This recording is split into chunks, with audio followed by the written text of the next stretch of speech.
السلام عليكم ورحمة الله وبركاته. بسم الله الرحمن الرحيم. الحمد لله رب العالمين كما ينبغي لجلال وجهه وعظيم سلطانه. الحمد لله عدد خلقه ورضا نفسه وزنة عرشه ومداد كلماته. اللهم صل وسلم على عبدك ونورك إمام المتقين أمير الأنبياء سلطان الأولياء سندنا شفيعنا مولانا محمد النبي الأمي الأمين وعلى آله وأصحابه وأنصاره وأتباعه أجمعين. لا أسألكم عليه أجرا إن أجري إلا على رب العالمين. اللهم وفقني لبيان ما يحتاج الحاضرون إليه وما يصلح أحوالهم. إلهي أنت مقصودنا ورضاك مطلوبنا، فأعطنا كلنا محبتك ومعرفتك. Beyik pek Allah tebaraka ve teala hemmenizin taat-ı ibadetlerinizi, salih amellerinizi, Huday için oturuşuklarınızı ve muhabbetlerinizi ve bir tomsun giycelerine, kızgın havalarda, kıyıska giycelerde barıp murdatma, şehri verme, tomsun bir kızgın vaxtları, dımık vaxtları, taştan yakinden gözümüzün nuri Resulullah Can aleyhissalatu vesselam'ın mübarek avadan şirin yaşayışından haberli olur, odul bilyen olur, bilyen olsakta tekrar olur. Araplar bir mesele aytiye, kullama tekarrara takarrara. Eştiversen qavcaylaşar deyiptirler. Kullama tekarrara takarrara. Eştiversen qavcaylaşar deyiptirler. Aham olol bilyen, eştiyen adımızda olsa yine de eşter, derslerini eşter, dünya ahiretinde nur olur deyip kızgın havalarda gelip durma, elbette o lokan ibadattir. Döwrüňizi, iýlüňizi, otyqaňyz, barýaqaňyz, gelýäqaňyz görün, her kime nesip etýän nygmat däldir. Bir saat 9:30-10 wagt barýa. Diýjäň ýary bolupdyr. Mescidin içine tıkılışıp gelip oturuşmaly, daştan yakyndan. Hudaý izzetini artdyrsyn, artdyrar inşallah. Mutmain bolun, bilýän we bilmeýän ýerleriňizden täk Allah Taala müňlerçe bereket ýaşaýyşyňyza ýagdyrýandyr inşallah. Geleyliň rahmetul lil alamin Resulullah Can aleyhissalatu vesselam'ın mübarek, süýji, şirin ýaşaýyşyna, bereket ýaşaýyşyna, nur ýaşaýyşyna, derman ýaşaýyşyna, derman bärde galýa. Ýöne misallyp derman diýýärler. Derman bärde Resulullah Can'yň ýaşaýyşynyň barasynda. 60-njy ýaşynda Medine-i Münewwere barandan 8-nji ýyl. 8-nji hicri ýylyna, hicri kamari ýylyna 60-njy ýaşynda mübarek Ramazan aýda Resulullah aleyhissalatu vesselam Mekke-i Mukarremany feth etmeli bolýar. Muň sebebi, muň delili Peygamberimize bir habar gelýär. Mekke adamlary Qurayş ve Peygamberimizin arasında bir wade vardı. 10 ýylaçly birliğini degmellerli. Oham kan qarardatnamalary, wadeleri vardı. Mekke kafirleri bir wadany bozup-dyrlar. Ve Peygamberimizden bunu eşitip narahat bolupdyr. Oham Peygamberimiz we bir Mekke wadany bozjak o Mekke kafirleri diýip öz ýanyndan Hudaý Taala'dan bolan emr we buyruk wahy bilen ilham bilen Mekke'ni feth edýän o minni Peygamberimiz gaýym öz ýanyndan ähd edip wadeleşýär. Emma o sebep näme kam? näme eşitipdir Peygamberimiz o gurruna giyip görmeýil. Tamam Peygamberimizin ýaşaýyş kitaplarına ba, muhtasarlarına, uzaklarına delili näme eşitipdir Peygamberimiz o gurruna giyip uzaklaştırmaýil. Be her hal Ramazan ayın desla kuvullerini Peygamberimiz aleyhissalatu vesselam gaýym men Mekke ugrajak dip öz ýadyna alýa. Emma bir bitirgen zat bolupdyr. Ine başlaýlyň Peygamberimizin ýaşaýyşyndan. Peygamberimiz jeňe ütjek bolanny, fethetjek bolanny belli zatda bir neçe eşigiňi, egin maşyny gaýymlamaly, bejermeli, öz atından, diyesinden, öz egin maşyndan enemiz Hazreti Ayşe Siddiqa men zatlym teýýarly diýipdir. Mekke-i Mukarreme feth boljak bolmaly bolanna. Aham Hazreti Ebu Bekir Siddiq radıyallahu anh in Peygamberimizin yakın oturşyan sahabası heyran kalıptır. Peygamberimizin ati diyesi hem eşikleri qaýymlanypdy. Jeňilçik bolýa emme biri hiç sat diýenak. Hatta Ebu Bekir Siddiq'a da aýtmandyr men Mekke'ye gitjekdik. Hiç kim aýtmandyr. Am Hazreti Ebu Bekir Siddiq angalyp gelipdir. عندما سأل ابنته عائشة الصديقة رضي الله عنها عن مقصد الرسول صلى الله عليه وسلم قالت له ما سمى لنا شيئا. Am Hazreti Ebu Bekir Siddiq Peygamberimizin denanasi Hazreti Ayşe ki Hazreti Ebu Bekir Siddiq'in öz qıydı da Hazreti Ayşe. Yanına varıp aydıptır Peygamberimiz yere gitjek bolýar diýipdir. Sen denanasi sana aydanlar diýipdir, sen eşiklerini diyetini zadyn teýýarlapdyň. Enemiz Hazreti Ayşe diýipdir, hiç da aydanak bile diýipdir Peygamber. Bes Mekke'ye Mukarreme gitjegini adamı belletmeýänler 4 ýol bilen, biri şu boldy. Hiç kim aýtmandyr. Allah'sı ödü. Aýtjak bolsa iň oturşyan, geňeşýän sahabas Ebu Bekir Siddiq bir neçe ýerlerde muhim wakaany aýtmaslyk da gerekmişdik. Muhim wakaany hemmedat aýtmak gerek dälmişdik. Eneme Hazreti Ayşe da aýtmandy. Oturşyan Ebu Bekir Siddiq'a da başga sahabalar dursun hali. İkilenci Peygamberimiz eden işi. بعث النبي المصطفى صلى الله عليه وسلم أبا قتادة في 8 نفر إلى بطن إظام. Peygamberimiz 8 sahabasını heyurik eşiklerini, kılıçlarını, jeng meydan, savaş meydan egilmaşlarını kamillap barın batna İzam diyen yeri emniyet etip gelin deyiptir. Şu taýynyň parahatçylygyny bir barladan gaýdyň deyipdir. Men nämeden çürimi bertdir? Her kim görüp eşde ha Peygamberiň maksady o mantagamyşdy. Mekke hiç kimin kellesine gelmer ýaly. Ajib bir jalyp geň zata. 8 neferi hemin tory iý beripdir, başga bir ýurda. Barın şu tak bardan gaýdyň diýipdir. Her sahaba ya kafir musulman ha Peygamberimiz beýle kitjek bolýar o diýsin. Näme diýip şu urunlar şeýtýär Peygamberimiz? Mekke habar barmaz ýaly, Mekkeň adamlary amady bolmaz ýaly. Şodur şunu Mekke'ni bar başşak diýip Peýgamberiň ýadyna şowa aleyhissalatu vesselam. Ta ugrap Mekke'ye ýetýänçe hiç kim eşitmesin. Bes evvelkeden işi hiç sahabasyna aýtmandyr. Allah söýdi. İkincisi 8 nefer başga ýaňa iý beripdir. Ha bu Mekke'ye gitjek bolýar diýip hiç kim ýadyna düşmer ýaly. Üçüncüsi bastul uyun. Kan sahabalaryny üstülerini Hazreti Ömer baş edip Medine'nin içine döwregine aýlanyň diýipdir. Her kim şu mantaglardan geçip barýan bolsa, gözüňizde şoň barşy ýokmasa tutdan getirmeň ýanyma diýipdir.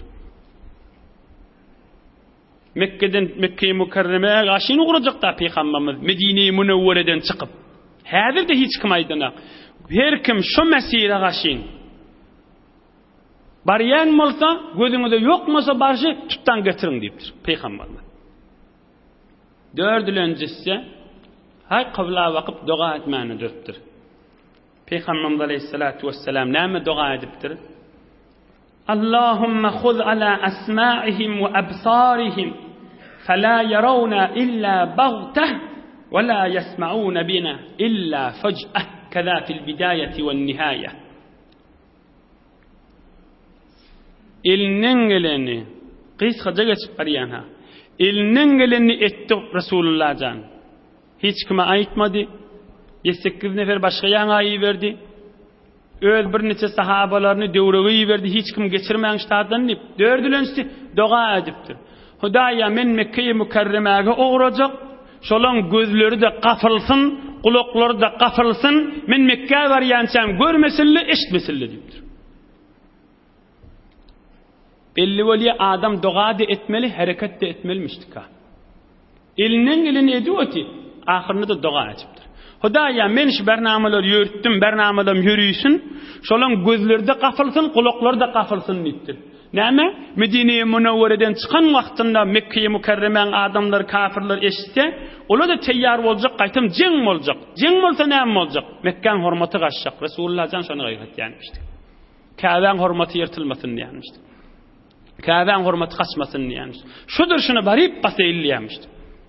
4 yol bilen Resulullah aleyhissalatu vesselam uğraptır. İnni uğrandan sonra sahabalı biliptirle yirek bariyerliğini. Yirek bariye Mekke'ye mükerremege bariye. Ey imanlı da olla. Ey Müslüman da olla. Bir kıyıscık 2 ders isen olacak, 1 ders isen olacak. Hakikat bilin zamanımızda derste. Bilin zamanımızın nämesi var? İnsaf bilin, şu aydılacak görürünü, öz vicdanınız bilin kulak astan görün. Bizim zamanımız gürlevuk zaman. Her kim özünden razı. Avadan avadallığından, verenliğinden, tahsilatlı özünün savadından, aylıklı aylığından, tanışıvalığından. Oham, biz nämeden çürüyün bir dert aydı otiyiz. Ey imanlı doğalla, ey Türkmen doğalla. Yirek var ya peygamberimiz. Mekke'nin açmağına var ya. Mekke'de näme? Mekke'nin düýbi kafirdan noli. Ka'ba'nın düýbünde ýatyla. Ka'ba'nın düýbündelik bulary peýda beren ha. Ka'ba'nın düýbünde bular her ölünni cehenneme ýykylyp barýarlar. Adam palan ýerde ýaşaýarlygy peýda bermeýänmişdik. Amalyň bolmasa, imanyň bolmasa, hakykat Allah'ın muhabbetine girmesen, men palan ýerde ýaşaýarlygymy peýda bermeýän ha adama. Men palanyň dogany, men palanyň aktygy, men palan ýerde ýaşaýan, men özüm bilýän, men özüm näme, gürleme harlama ýol ýokmuşdyk dinna. İmanly, musulman, düşünli, Türkmen dogalla. Nädir geňlat peýgamberimiz Mekke barýa. Abi Zemzem ma, Safa Marwa wa, Arafat ba,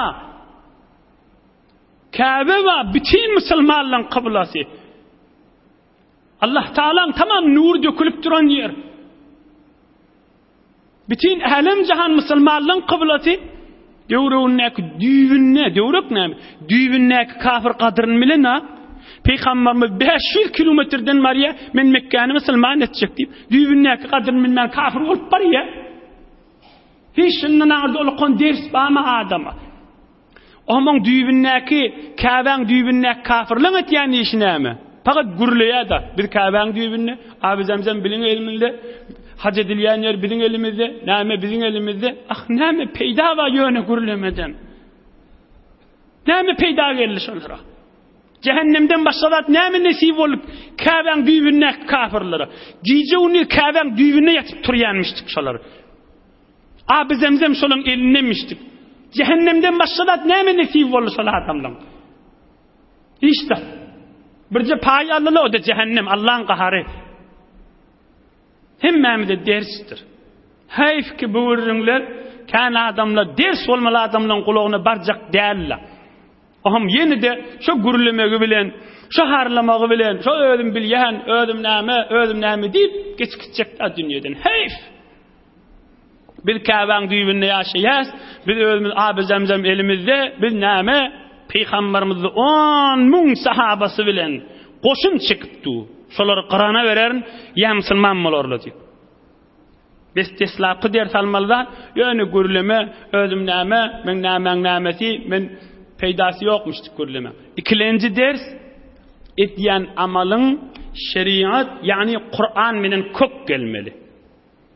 Ola da öz ýanyndan şo Mekken kafirleri var. Bir amallar etýänmişdikler ha. Malyň damagyny çalýanmışdykly, ýa özler Käbäň daşyndan aýlanýanmışdykly, bir ibadetler barmışdyky. Emma Hudaý Taala'nın ýanyna erzişi ýok. Kur'an'a göre değil. Peygamberin getiren dinine göre değil. Şayet de şu mahal, şayet de bayet bağa. Mesela danışkalın içinde ya ulukon tahsil kerdilen arasında Müslüman olup bir ulukon bir iştiba fikri var. O da ne mi? Namaz neye gerek? Maksat camiye hizmet etmek değil mi? Hava okuy basavat bol camiye hizmet et. Namaz mühim değil ki. La havle ve la kuvve illa billahil aliyyil azim. Kur'an-ı Kerim'in itici 100 yerine var. Müslüman olsan Allah'ın azamatının beraberine yıkıllıdır diyor. Ediyen amalın şeriat Kur'an'ın ayetlerine kök gelmeli. Öz yanından özün becerenin menen doğru olmayak ki şeriat. Men ahunip özüm becerecek bolsam, ol bilimillip özü becerecek bolsa, o çofanlip özü becerecek bolsa, o men falan yurtlarda men olaqan bir düşümli basabat bolqap şeriat özü becerecek bolsa, ana Allah näme bolmaly? Din näme bolmaly? Onda din adamlaryň oýunçysy bolar ahim. Kitabun uhkimat ayatuh. Hudaý näme diýe? Men iýberen Qur'anyň heýere mäkamdyr diýipdir. Uhkimat ayatuhu, muhkam ayetlary var diýipdir. Çüf edip ya dereňlik ya bir zat bilen onu ütgetip bolmaz ahim. Olu kon aýdylýan kepşi maksat jamağa hizmet etmeli, näme etmeli. Şo keplep aýdyp duran adamma ömrüni bir gedik bir meridiň elinden tutmadyň adam ha özde. Oğrunça jerde aýdaýyn. Ömrüni bir nefer 2 müň tümen garyba sadaka bermedik adam ha. Birje tümen aýlygyndan kim berilse ýyl günden gaçyp gitjek adam ha. Aýlygy we güllügi we yo maksat jamağa hizmet etmeli, näme etmeli. Hizmet diýeniňden hizmet etjek bolsaň et, dinine hizmet et, garybyňa hizmet et, maridyňa hizmet et, toy tutjaga hizmet et. Birje müň tümen berýän Hudaý üçin. Onu berene ýöne musulmanlar agdyrjak bolup, musulmanlary imandan öýde namaz okuýana bir şagirdi, bir danışçu ine okuyup beren bir jowan oğlan haýdyryp namazy duranyda hasadet bilen, bahilçilik bilen, ýa nefsine agyr gelip bidirip kep aýdyp onu agdyrjak bolmaly. Aýa Allahdan gorkmalylarmy? Ya hemme zat şu dünýä bolup durmy? Aýa bir gün gara ýeriňe tene giýirmezmi? Bir gün ruh asmanlara gitmermi? Bir gün hesap kitap bolmalylarmy? Ya hemme zat şu dünýämi? O jere däldir. Käbäň düýbündäki adamlar şeýitdirip, hit bolup, ziyan çekip, hor bolup, zelil bolup, betbaht bolup cehenneme gaçyp gitdiler. Gaçyp gitdiler diýem, öldüler cehenneme gaçdylar. Öldüler cehenneme gaçdylar. Açyk gurrunlar baqa, özüň aňryk bärik wurp galmak horlukdur, zerer çekmekdir. Bes iki der, gurläniň menen de rahat ýok, amalyňdan ne peýda ýok. Qur'an peýgamberiň aýdýan dinine köp gelmeli. Şebegur khahi munavver çuruz az inca çıraq amel barfuruz. Ölümden soňram da aýaýdyň bolsun diýen bolsaň amal Allahy çytadan. Şebegur khahi munavver çuruz az inca çıraq amel barfuruz. Amal sıratyny ýakdyk. Näinki gurlap harlap geçip gitmäýli dünýede. Geleýin Rasulullah janyň ýaşaýyşyna. Peygamberimiz mübarek Ramazan ayının 10-njy güni 60-njy ýaşynda 10 müň sahabasy bilen Mekke'ye mükerremeni fethetmäne ugrapdyr. Ay bir dersleri bar oňyň içinde. Näjire geçip gideýlim oňsyna. Yo Allah, Mekke'ye mükerreme bilen Medine'ye Munawwaraň arasynda bir ýolly bir ýaňa baranna Mekke'ye mükerremege goleýlap barýar Rasulullah jan. Häzir de Mekke'ň adamlar eştenaka Rasulullah Janın duasy kabul bolupdyr. Göz gulaklary gafalypdyr. Bir ýaňa baranda Mekkeň iki kafirleri öwünden çykypdyr peýgamberimden. Biri agasynyň ogly, biri de ejekesiniň ogly peýgamberimizin. Ahir Mekke'de peýgamberimize awy ütümli azaly kafirlerdenmişdi. Azaly kep bilen peýgamberiň içinden geçirip awul kepler aýtýan iki kafir peýgamberiň öwünden çykypdyr. Fa'arada anhuma Peygamberimiz onun yüzüne bakman anasını özlep denilerinden geçiverdir. Feltemesa ad-dukhul ala Rasulillah sallallahu aleyhi ve sellem. Onun ikisi bir peygamberin yanına baracak deyip iltimas etipdirler. Hahiş çekipdirler. Bir Resulullah'ın yanına baracak. Hazır kafir musulman bolanakla. 10.000 koşun menen peygamberimiz süýüşip gelýär. Peygamberimiz innemändir. Aham peygamberimizin yanına enemiz Ummu Seleme varmıştık şu taada. Ya Resulallah, ibn ammik ve ibn ammatika ve sihrik. Öz ağan oğlu deyipdir. Öz ejeken oğlu iki nefer öz gudan deyipdir. Tabil Allah da şolar deyipdir. Peygamberimiz aydypdyr, la hajata li fihima, gerek gadipdir. Ol ağamın oğlu nagat ol Mekke'de maňa azakan merdi deyipdir. Bilýän maňa awul kepler aýdyp içimden geçirerdi deyipdir. Sana iman getirmerin, el kuşyanak asmana gaşyn uçup gitmeseň, 4 ferişte bilen göýüňden gelmeseň, şu zatlar bize kökelmeseň diýip, kemme kafirler güldürüp men oýnardy diýipdir. Bilýänmi şu keplerini diýipdir. Gerek gäl diýipdir. Innemän şolar diýipdir. Aham olar bilipdirli helak boljagyny. Dargajaklaryny bilipdirli, aham Hazreti Ali'ye göngeşipdirli radıyallahu anh. Resulullah bir kowpdu diýipdirli. Bir de şu çölle kalacak, aç susuz ölecek deyipdir. Müslüman olmak da yaklarına bağmıştı. Hazreti Ali aydıptır, men size qawya ola öredeyin deyipdir. Doğru peygamberimizin öwüne varın deyipdir. Doğrucu ruburu durdan bir kep aydın deyipdir. O da haysi kep? Yusuf peygamber. Yusuf peygamberin doğulları Yusuf peygambere ne kadar eziyet verdiler? Hop, ahir Yusuf peygamberi Misir'de tapallarından sonra näme diýdiler? Tallahi laqad atarakallahu aleyna ve in kunna lahati'in. Ey Yusuf peygamber, Huday seni intihab edipdir. Huday sana nimet beripdir. Bir de yanlışlık deyip Yusuf peygamberin doğullarının aydın kefini siz peygambere aydın deyipdir. Yusuf peygamber ne cevap beripdir şolan beraberine? La tasriba aleykumul yawm yaghfirullahu lakum ve huve arhamur rahimin. Kur'an-ı Kerim'de var. Yusuf peygamber aydıptır. Bolya deyipdir. Hemme günahlarını mena geçtim. Huday da geçer. Huday arhamur rahimin deyipdir. İnne Hazreti Ali näme deyipdir şu iki kafira. Siz Yusuf peygamberin doğullarının aydan kefini aytsanız deyipdir. Peygamberimiz de hükmen Yusuf peygamberin aydan aydar deyipdir. Acap zat öğretipdir. Bolya deyipdirler. Yortip peygamberimizin mübarek öwüne barakana aydypdyrlar. Tallahi laqad atarakallahu aleyna ve in kunna lahati'in. Ol Yusuf peygamberin doğullarının aydan kefa.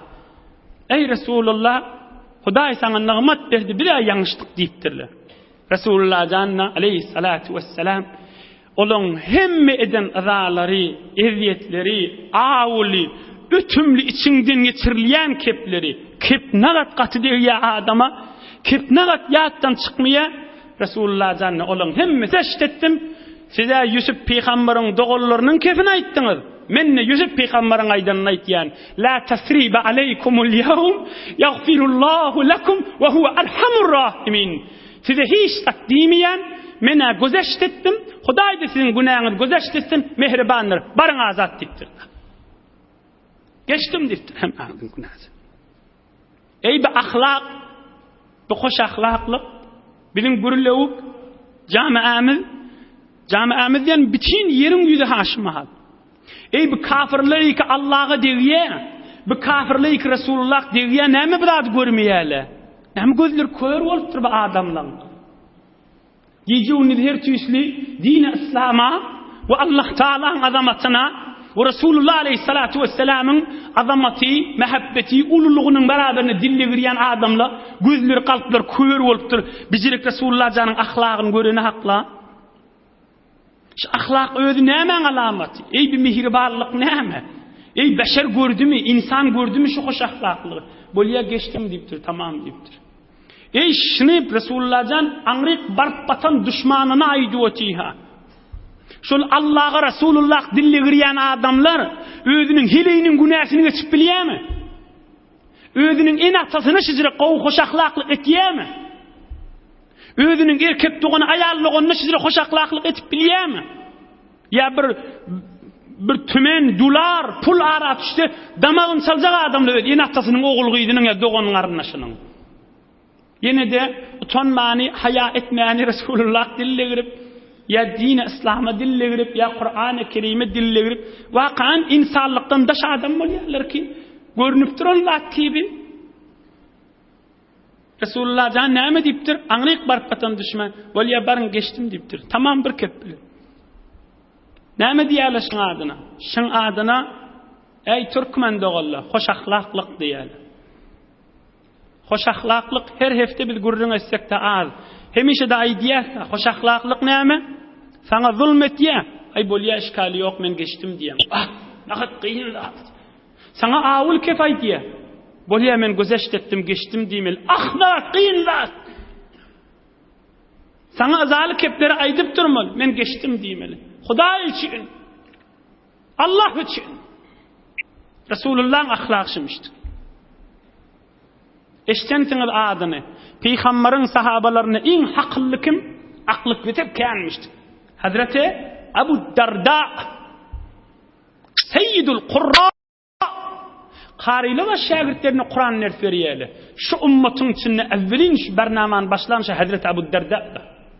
Şu bütün musulmanlaryň içinde Resulullah'ın ummatynyň içinde evvelin qarilere Kur'an öwredip erten öýle açyly, öýleden ikinne açyly, ikinneden akşam açyly, akşamdan yatsa açyly, yatsan soňra näçe wagt açyly. Öz şagirtlerine Kur'an öwretýänmişdik Resulullah'ın sahabaty. Ona Seyyidul Qurra diýerler. Tamam qarilaň başı diýdi. Hazreti Abu Darda. Hop, ol giýje turup namaz okuyýanmışdyk. Dangdan öwünçe, ey bu gowa adamlary, ey bir imanlı adamlary, ey bir derman adamlary, ey näme diýip pagat şolan gurrunlar hekaye bol qalýa. Näme diýip inni şolan gurrungyna amal tapylmaly däl. Ey Türkmen, kimin içinden geçmeli şu gurrunlar? Kime eser etmeli şu gurrunlar? Kimi amal etmene sebep bolmaly şu gurrunlar? Ey jawan dost, ey hacı däde.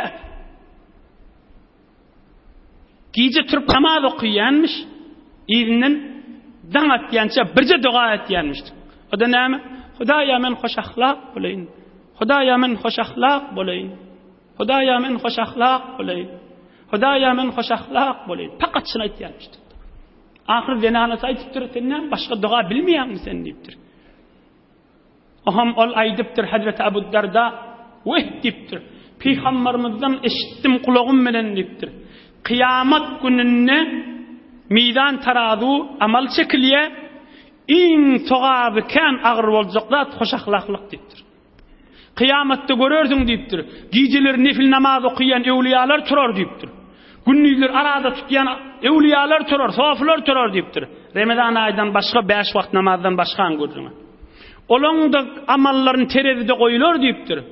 Qahar gelenine qaharını yudup, eziyet berilenine onu da sen günahını geçtim, onu da sen günahını geçtim diyen adamlan kıyını görürsün deyiptir.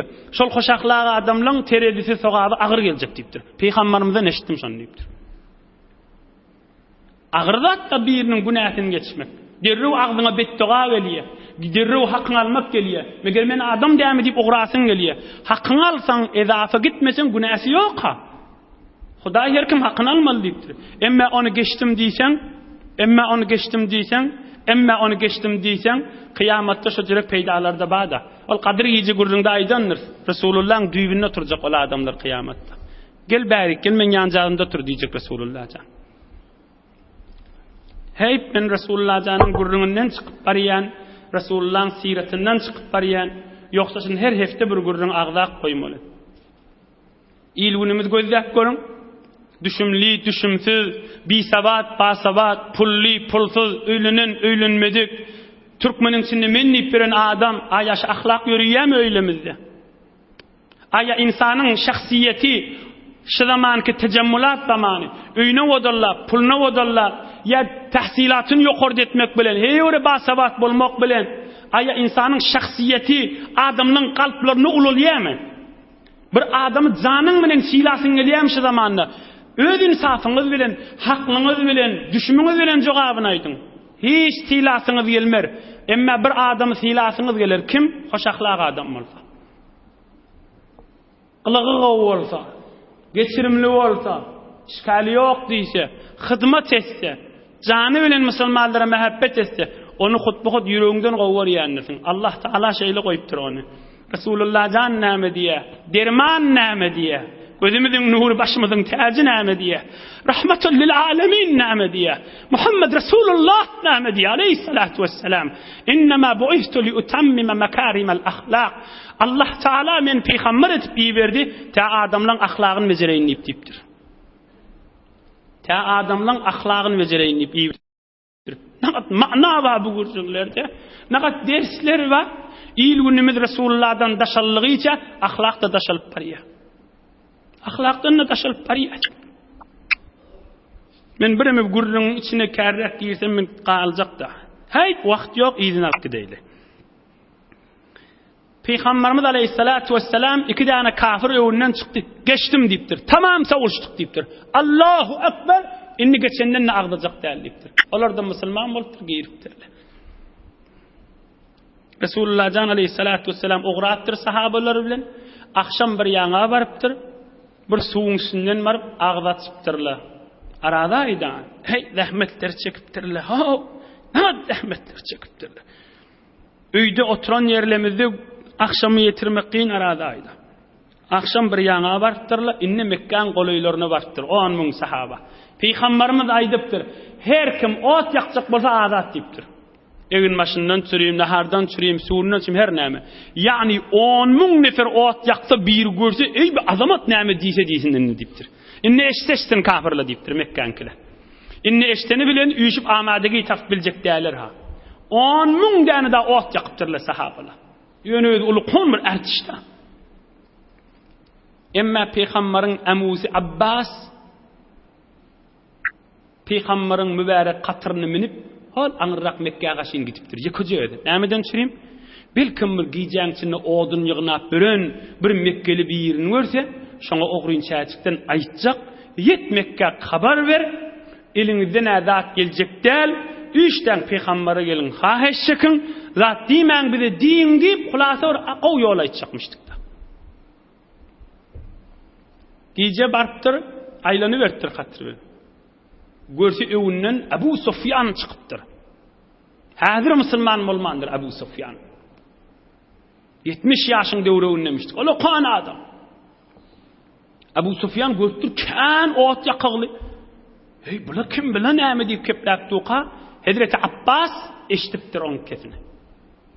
Aham, ey Ebu Sufyan sen mi deyiptir? Hava deyiptir. Ey Abbas sen mi deyiptir? Hava deyiptir. Ey Ebu Sufyan deyiptir. Erti danasta kellan kesiliyasan deyiptir. Hada Resulullah sallallahu aleyhi ve sellem fin nas ve sabahı Kureyş. Wallah Allah bilen ant olsun deyiptir. Erti danasta işiniz qaytiya deyiptir. Sen evvel kellan kesilecek deyiptir. Qoşunu varyan mı deyiptir. Resulullah'ın qoşunu içinde Peygamberimiz de var deyiptir. Femel hile min yolumuz yok mu deyiptir. Yol var deyiptir. Qatırma min deyiptir. Doğru Resulullah'ın üstüne elseyin tenişima. Bağışla divayet deyiptir. Gör deyiptir. Qatırma mintirle uğrattırla. İzne minip Resulullah qisqarak geçireyin. İzne minip Resulullah aleyhissalatu vesselam'a qaşin uğrattırla. Yollu Hazreti Ömer verttir. Görse Ebu Sufyan Abbas'ın izinne qatırın sünneti. Ola qatırlı çaftırla Hazreti Ömer de yanından yortuptırla. Resulullah bar bağışla diyecek bolsa Hazreti Ömer de aytacak bağışlama onu öldüreyliği aytacaktan. Qav bartırlap Hazreti Ömer de bartır, Abbas da yetiptir. Aham Hazreti Abbas aytıptır, ya Resulallah, inne hada Ebu Sufyan deyiptir. Inne gelip tu deyiptir. Aham Hazreti Ömer aytıptır, da'ni adrib unqah. İcazı versin kellesin keteyin ya Resulallah, bir ömür düşman mı geliyor sana deyiptir. Aham Resulullah aleyhissalatu vesselam aytıptır, İzhab bihi ya Abbas ila rahlik fe ida asbahta fa'tini bih. Gijan yar wol fariya diptir hadir yanın akıt erti dangatanını getir yanıma diptir Abu Sufyan'a. Qysgaja geçireyin. Erti dangatıptır. Abbas yana Abu Sufyan'ı getiriptir. Resulullah canın mübarek çadırının yanında. فلما رآه رسول الله صلى الله عليه وسلم قال ويحك يا أبا سفيان ألم يأن لك أن تعلم أن لا إله إلا الله. Ey Abu Sufyan, sana deyiptir. Hadir de bilmedin mi deyiptir. Allah'dan başka Huday olmayacağın deyiptir. Yani öldürmeyeceği Abu Sufyan'ı barın eziyet verin, Abu Sufyan'ı barın öldürün, bu da attırağıda mandır. Abu Sufyan utanıp eteğini ödeyip aydıptır. Ma ahlamak ve akramak ve avsalak. Ey Muhammed, naat sen yumşak adam deyiptir aleyhissalatu vesselam. Naat mehriban adam sen deyiptir. Naat aran üzmeyecek bolyan adamları Allah çekecek bolyan sen deyiptir. Peygamberimiz aydıptır. Veyhak ya Aba Sufyan, alam ya'ni laka an ta'lam anni Rasulullah. Hadirdi bilmedin mi men hak peygamberdigim deyiptir. Abu Sufyan eteğini ödeyiptir. Bir neçe rivayetlerde ölünçe Resulullah'ın yüzünü ödemendir utanıp. Ey naat mehriban adam sen deyiptir. Ey naat hoş ahlak adam sen deyiptir. Ey naat yumşak adam sen deyiptir. Şeytuqa Abbas gıyıtır. Veyhak ya Aba Sufyan aslim. Müslüman mol deyiptir. Resulullah'ın evine iman kelimesini ayet deyiptir. Peygamberimiz bir ömür düşmanlığın geçecekten deyiptir. Ey yöne geçip var ya esas şu cümlelerden. Bir iman kelimesini ayet deyiptir. Müslüman olsan Peygamberimiz hem günahlar geçecekten deyiptir. Aham ol kelime-i şehadet aydıptır. Müslüman oluptur Abu Sufyan. İyini versene. Aham Abbas aydıptır. Ya Resulullah. Abu Sufyan Mekke'mrul qon adam deyiptir. Şişmeni qovuryan adam deyiptir. Şıl adam Müslüman molla seni şuna bir padaş de berdi deyiptir. İnni berdi öz aramızda fikrimizde qalsa padaş bolacakmı bir ömür Müslüman bol, bir ömür kafir bolup yaşap inni Müslüman bolana diyecek da Peygamberimiz näme deyiptir? Bolya deyiptir. Men qala dar Abi Sufyan fehuve amin. Ve men aglaqa aleyhi babahu fehuve amin. Ve men dakhala'l mescidel haram fehuve amin. Erti Mekke girer deyiptir. Her kim Kabe'nin düýbünde dursa şoňa zat diýmellär deyiptir. Her kim öyüne girip kafini gulplasa şoňa zat diýmellär we her kim Abu Sufyan'ın hayadyna girse de zat diýjekler deyipdir. Gör bir hoş ahlaklygy. Şo wagt musulman bolupdy, şo wagt Resulullah'dan padaş berýär. Ey iyini görsene. Ki kafirdaş Peygamberiň ýaşaýyşyny Allah'dan daş, Peygamberden daş, Hudaý tanymaýan kafirdagy men sowatdy men bilýän ýene adamlarda Resulullah'ın şu ahlakyny görmeýän kam kafir musulmanlaryň tarih kitabyna bagurdyň haby. Ey iyini görsene beni. Aham 3 ýaňa barsa Peygamberimiz ertimen zat diýjekler idi. Her kim Kabe'ň düýbünde dursa, her kim öz hayatyna girip kafini gulplasa, Mekkeň adamlar titreşip otýynny. Erti Peygamber diýdi men garar diýip. Peygamberimiz aýdypdyr, 3 adama zat diýmeň. Her kim Kabe'ň düýbünde bolsa, her kim öz hayatyna girip kafini gulplasa, hayatyna girip ölüşme zat diýmeň. Her kim Abu Sufyan'ın hayatyna girdi. Giň dar diýýär. 20-30 hayatı gabaýamışdy. Her kim şoňa girse zat diýmeller diýipdir. Aham Peygamberimiz Abbas'a aydypdyr, daňatypdy da anne. Ey Abbas, Abu Sufyan şol çıkalgada goý diýipdir. Goşunyň geçecek ýerini. Men goşunymyň hemmesini başyndan aýak görsün diýipdir. Ma'hul ýürüni bastyn diýipdir. Daýaw musulmanlar görsün diýipdir. Indi Mekke'ge şin ograp barýarlar. Resulullah'dan goşuny bilen ograpdyr. 8 daqiqa wagtymyz bar häzir. Goşuny bilen tüýşip ograpdyr. Hey, hemmesini Abu Sufyan gözünden geçiripdir. Gözünden geçirip, ey Abbas, biz milletler kim diýipdir? Kim bilen owyny durup biljek diýipdir. Şeýle baryaqa Sa'd ibn Ubada diýen sahaba ol düşünmeli görürüň. Sa'd ibn Ubada diýen sahaba elinde de perçem mamışdy. Abu Sufyan'ın deňesine barıp 3 kep aýtypdyr. El-yevme yevmul melhameh, el-yevme tustahallul hurmeh, el-yevme azallallahu Qurayşan. Bun jeň günüdür diýipdir. Mekke bir gireyli diýipdir. Kafirler qarar istýdi-de. Bir. Bun Ka'baň hormaty saklanmaýar diýipdir. Ka'baň ýanyna jeň bolmaýar-da, emma bun jeň boljak diýipdir. Kafirler qarar istýipdir. 2. Ey Abu Sufyan, bun Qurayş zelil bolar diýipdir. 3 kep boldy. Rasulullah janyň hoş ahlaklygyny gözdi. Peygamberimiz bu habar eşitipdir. Rasulullah jan näme diýdi? Belil yawm yawmul marhamah. Ol yawmul malhama diýdi. Malhama diýdi ölüş günü diýdi. Peygamberimiz näme diýdi? El yawm yawmul marhama. Bun rahmetmeli günü diýdi. O kef aýtma diýdi. Bun ahlakyň ortak kökelmeli günü diýdi. Bun hoş ahlak kulkun diýdi. Ol ikilenji aýdan kef nämedi? Ka'baň hormaty saklanmaz diýdi. Peygamberimiz näme diýdi? Belil yawm tu'zamu fihi al-Ka'ba. Ka'baň hormatyny şu ýerde çykarar diýdi. Ka'baň da hormatyny ýyrtmaz diýdi. On üçüncü aýdan kefi. El-yawm adallallahu Qurayşan. Bun Qurayş zelil boldy diýdi. Resulullah jan nämedir? El-yawm a'azzallahu Qurayşan. Bun Qurayş aziz bolar diýdi. Qahar dökmeler bun diýdi. Ka'baň düýbüne bar ýas hoş ahlaklyk bilen barýardyr. Peygamberimiz bireme narahat bolupdyr. Hazreti Ali'ye aýdypdyr. Başyň elinde perçemde allypdyr. Perçem alyp o kef aýtmalar diýipdir. Bun hoş ahlaklyk görünýär. Ýöne beter narahatda bolmasyn, ogluny beraga perçem. Qaýsy ogluny beraga diýipdir. Sallallahu aleyhi we sellem bi mudiriyet näme? Bi millete ahlak öwretişi näme? Bi musulmanlar älen jahana, insaniyete. Musulmançylyk şi diýip öwretip durşyny görsene. Barıp bir ömür peygamberimiz bilen ýakalaşyp duran kafirlere aýtyp duran kefa. Şu camiye, şu ilgun ha, şu dünya, şu mahal insan, kafir musulman, şu zatlar görmeyem kan. Şu ahlakına yürütüp bilmeye. Resulullah canın şu ahlakını. Yönü fat oturup gürlemeni bilip dur adam. Savotlısı şeyle, bir savotlu şeyle. Bilimlisi şeyle, bilimlisi şeyle. Pullusu şeyle, pulsuzlu şeyle. Emme birce keren, birce gedip, birce gün, birce saat özünün hoş ahlaklygyny öz öýünde icra etip bilene. Hoş ahlaklygy da aýtdym. Hoş ahlaklyk näme? Ol ediyet berse sen gözeşit etmeli.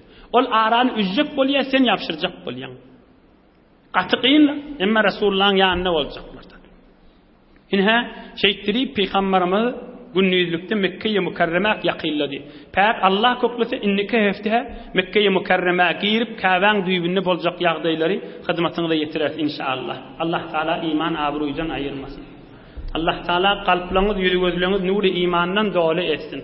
Hudaý bilen jamiamda amal bersin, ihlas bersin, iman bersin. Ýöne gürlemekden aýyrsyn Hudaý Taala. Bir alham içkul huvallah Suriye falaq ve nas qoşup okuyeylin ilun vatanımıza dua edeylin auzu billahi mineşşeytanirracim amin ya mujibet davet amin ya erhamer rahim ilahi amin